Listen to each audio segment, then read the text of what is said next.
The day went by like any other project we were on.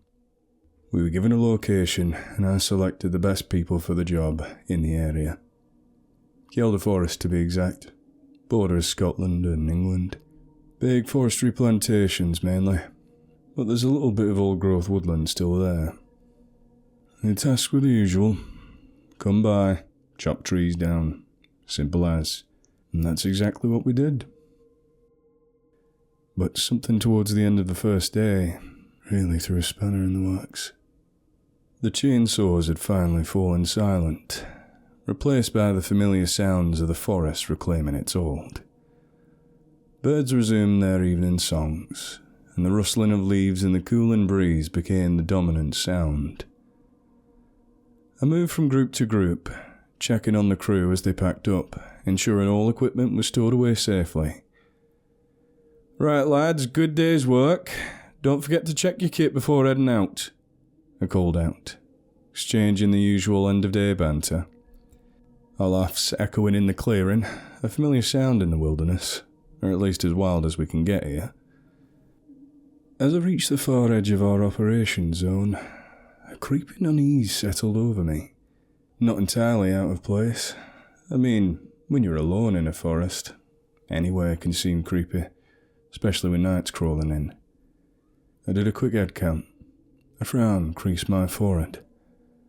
One of the men, young Tom Wilson, well, he wasn't where he was supposed to be, and his car was still there. Tom was new to the crew, a quiet lad with a penchant for wandering off during breaks to admire the woodland.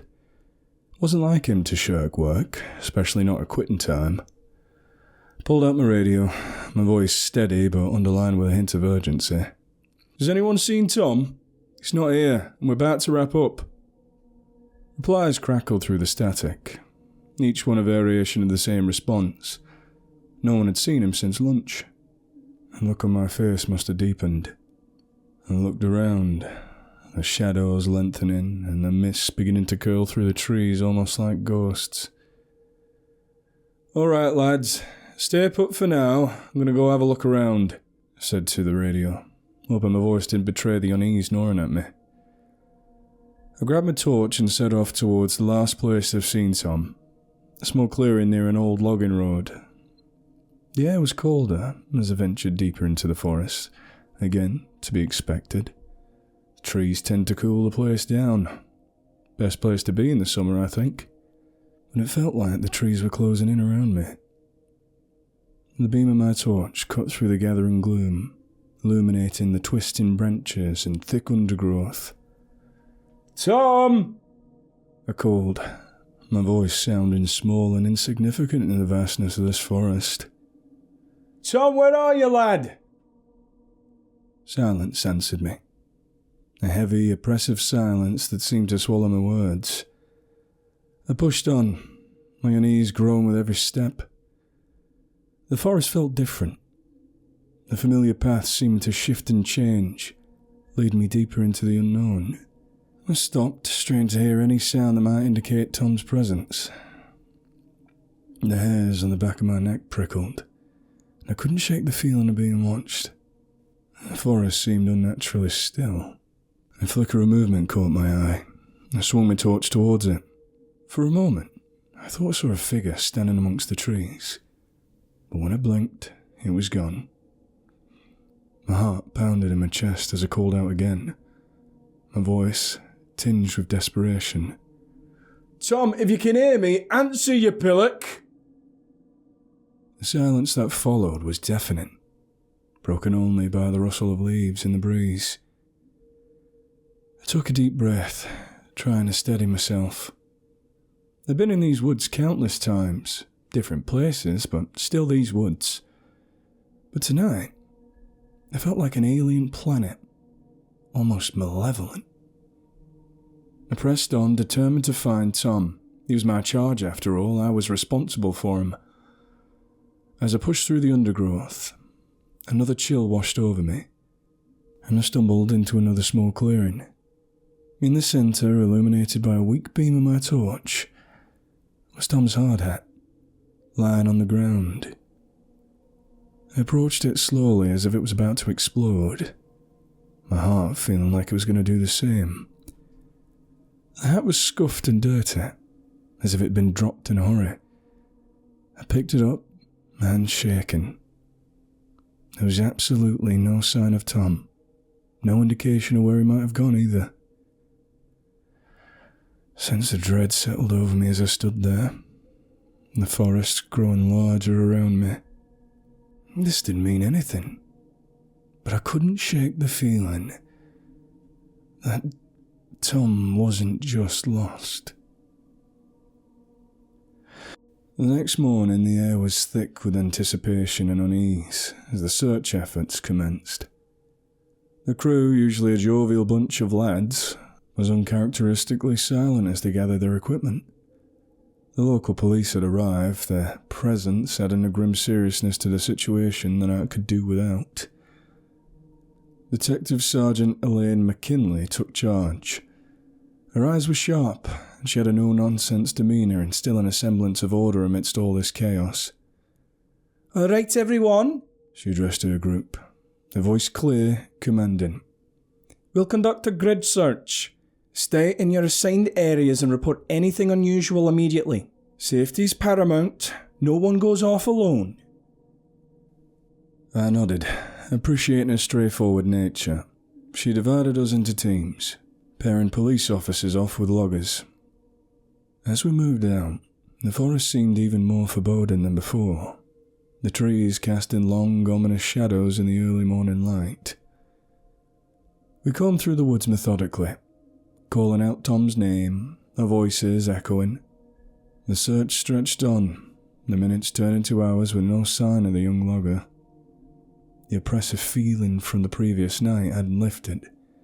If anything, it had grown stronger, palpable tension hanging in the air. It was mid-afternoon when we stumbled upon something unusual.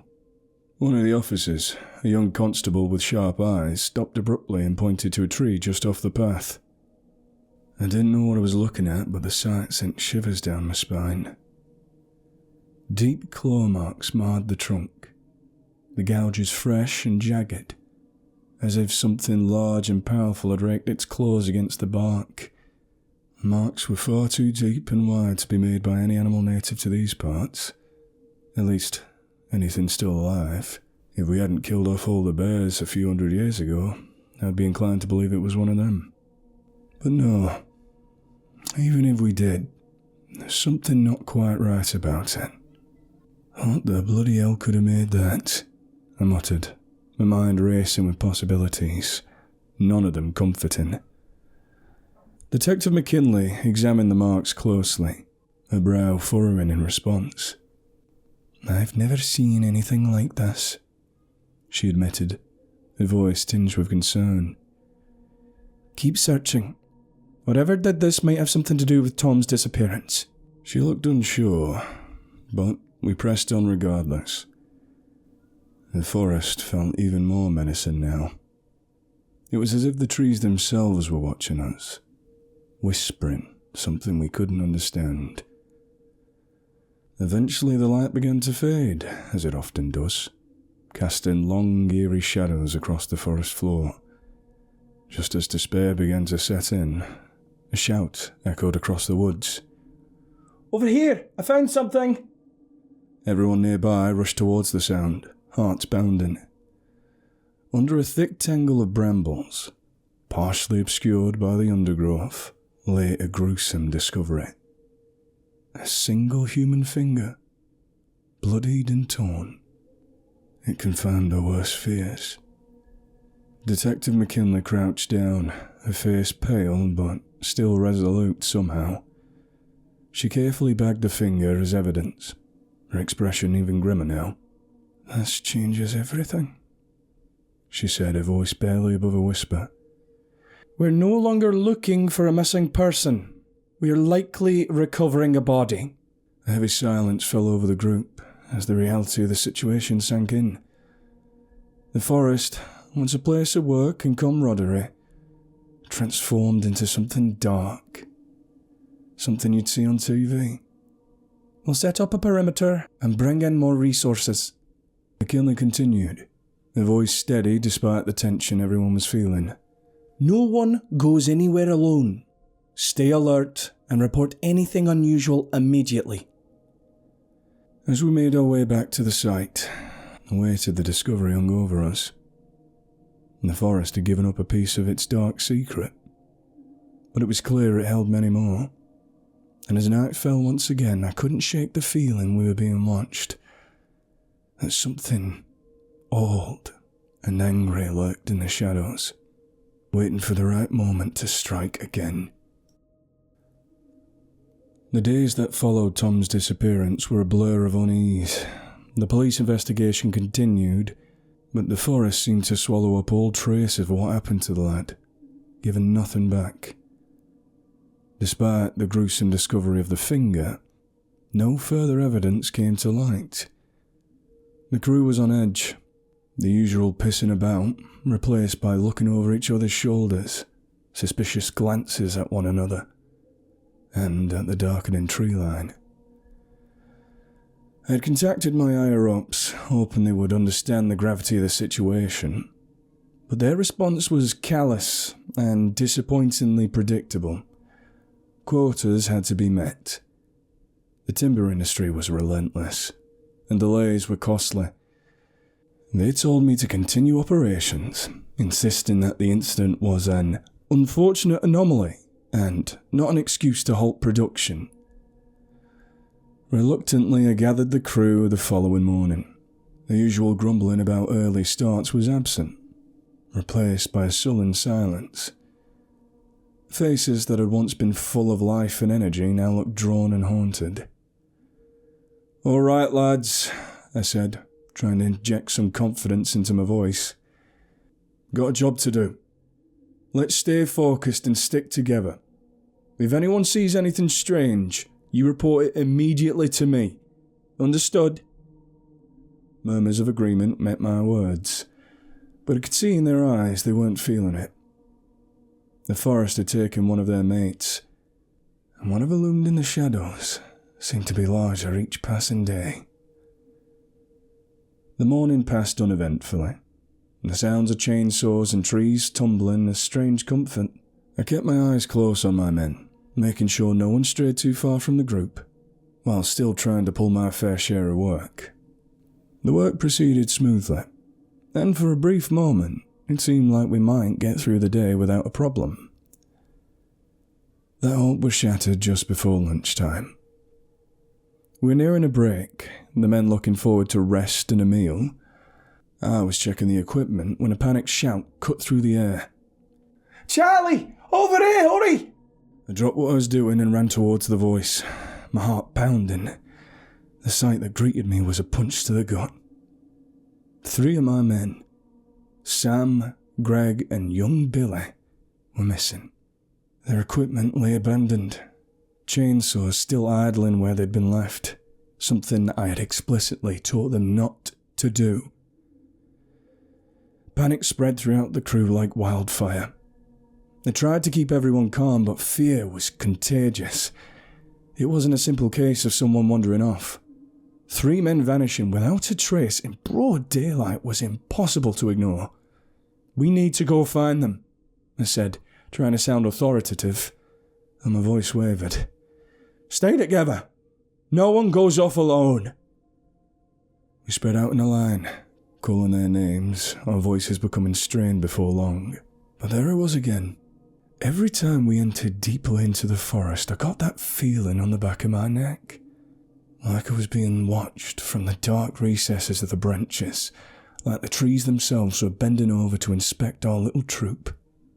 We searched for hours, but there was no sign of them. The forest gave us nothing but silence and a growing sense of dread. By the time we regrouped, the men were on the verge of mutiny, the fear turning to anger. "That's just madness, Charlie." Sam's brother, Dave, spat, his eyes wild. "We need to get out of here before whatever took them comes for us too." A pretty cold reaction to someone whose brother might need their help right now. He wasn't wrong, though. This woodland had turned against us, and we're powerless to stop whatever it was. But I couldn't abandon my men. Couldn't leave without knowing what had happened to them. "We'll head back and we'll set up a camp and regroup," I said, trying to sound more confident than I felt. "We'll contact the higher-ups again, and the authorities. We need more people out here looking." As we made our way back, I could feel the weight of their distrust. Their eyes cut at me every chance they got. This place was quickly becoming one of nightmares, and I was leading them deeper into that darkness. But there's no turning back now. We had to find our men, no matter what it took. Nightfall was coming, and with it the oppressive sense that the forest was alive, aware, and hungry. And as we reached the camp, I couldn't shake the feeling that our ordeal was far from over. That if we stayed, every single one of us would end up missing. At camp, the tension was palpable. The workers gathered in tight circles, their faces etched with fear and frustration. The murmur of their voices grew louder as arguments erupted, each man grappling for a sense of control in a situation that defied normal understanding. "It's those bloody environmentalists. You know, like the ones that tie themselves to trees so we don't cut them down, their precious forest." Dave spat, his voice trembling with anger. "They've been threatening us for months. Maybe they're behind this? Scaring us off because the protesting doesn't work?" "Dave, this isn't some protest gone wrong," Mike countered, shaking his head.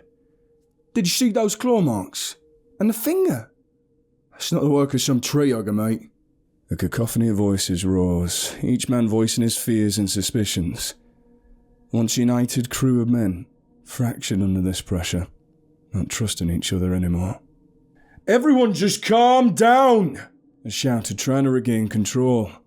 "We need to stick together, find out what's going on. Panicking isn't going to help us find them."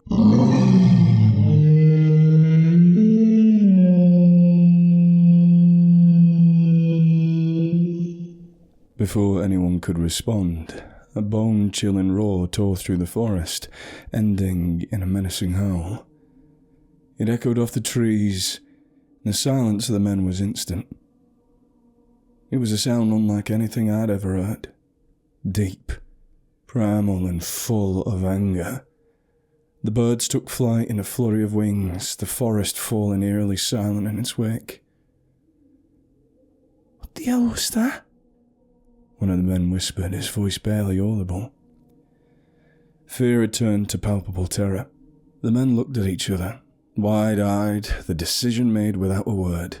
They began to gather their things, hastily pack up, eyes darting to the surrounding woods as if expecting something to emerge the shadows any moment. "We're leaving, Charlie," Dave said, slinging his pack over his shoulder. "This place is cursed, mate. We're not staying another second." I watched as they hurriedly loaded up the trucks.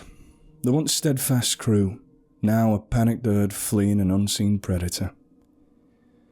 Part of me wanted to join them, to escape the suffocating dread that hung over the camp like a shroud. But something held me back. A stubborn determination. A need to understand what the hell was going on in these woods. As the last truck rumbled to life and disappeared down the dirt road, I stood alone in the clearing. The oppressive silence settling around me. I took a deep breath, steeling myself against the fear. If there was something out there, something that had taken my men, I needed to face it. I needed to know. I spent the next few hours trying to figure out what I could do to make the camp safer, checking the perimeter, making sure equipment was secure. The light began to fade, and with it, the temperature dropped. It was cold now. I lit a fire, the flames casting flickering shadows that danced around the clearing. That howling roar echoed in my mind. It was a constant reminder of whatever was out there, just beyond the tree line. I tightened my grip on the chainsaw resting across my knees. Every creak and rustle of the forest now set my nerves on edge. I was alone now, but I was determined. The forest had taken my men, but it hadn't taken my resolve. If I was going to face whatever was out there, I would do it on my own terms. As the fire burned low, I stared into the flames, my mind racing. This forest was mostly made up of pine planted by men. It didn't make sense to me. There was barely anything wild or ancient left. But somehow, some way, my instincts told me that whatever was out there was old. And this forest, although planted by men, was a place of secrets. And tonight I intended to uncover them, no matter what cost. My chainsaw rested by my side, its presence a reassuring reminder of the work I knew so well, a tool that could also serve as a weapon if needed.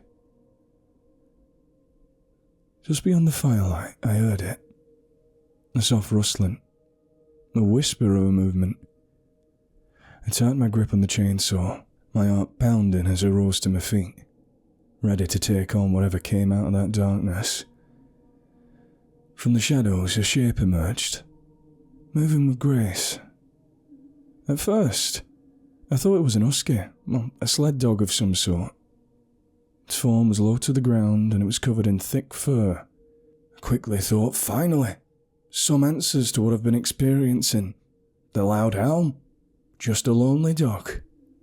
But as it drew closer, the firelight illuminating its features, I realised how wrong I was. This creature was much larger, its eyes glinting with an intelligence that sent a shiver down my spine. My breath caught in my throat as I tried to pull the ripcord to make the chainsaw come to life, but it just wouldn't work. Neither would my hands. I watched as the animal rose onto its hind legs, revealing a massive, muscular body. It stood well over 7 feet tall. Its body was a blend of human and animal, powerful muscles rippling under its short fur. I'd seen them in movies, read about them in books. This was a werewolf. There was no other word for it. The creature's eyes locked onto mine, and it gave me a deep, guttural growl. I thought it was dead, kept trying to activate the chainsaw, pulling at that ripcord. And then, to my utter shock, it spoke.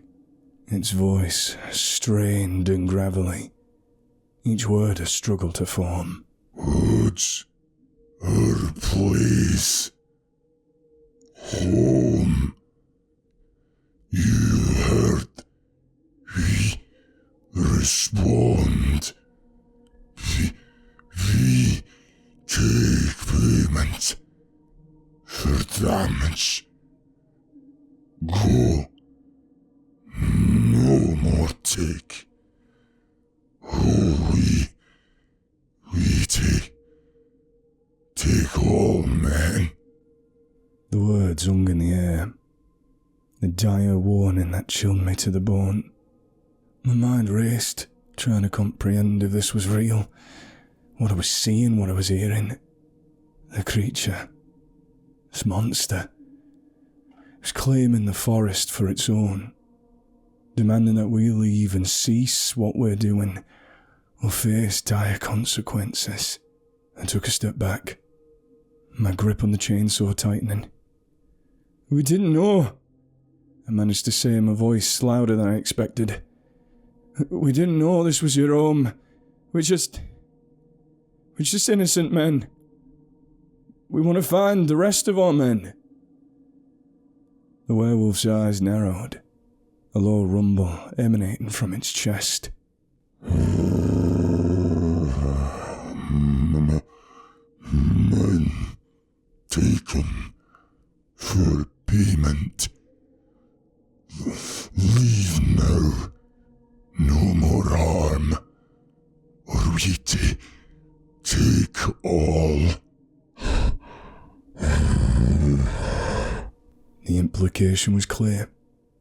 Tom, Sam, Greg and Billy were taken as retribution for what we'd done to the forest. If we continued, more would be taken. more lives lost to this primal force that defended its territory. We were just doing our jobs, and we didn't know. I swallowed hard, my mind a whirlwind of fear and confusion. "We'll leave," said finally, my voice barely audible. I'll tell them we'll leave the forest." The creature stared at me for a moment longer, as if weighing my words, then gave a slow, deliberate nod. With a final deep growl, it turned and melted back into the shadows, its form disappearing into the darkness as silently as it had appeared. I stood there for a long time, the fire crackling softly, the night once again eerily still. The reality of the situation had settled over me, heavy and suffocating. This forest was no ordinary place. It was a home, a sanctuary for beings beyond our comprehension. And we had trespassed. With a shaky breath, hollow, I turned and began to pack up camp, my mind set on a single unyielding purpose. I would go down to town, gather the men, and we would leave. The forest had spoken, and we had no choice but to heed its warning. As dawn broke, casting the first light of day over the trees, I took one last look at the clearing. The chainsaw felt heavier in my hands now, a reminder of the work and the lives intertwined with this place. But no job, no quarter, was worth the wrath of the forest and its guardians.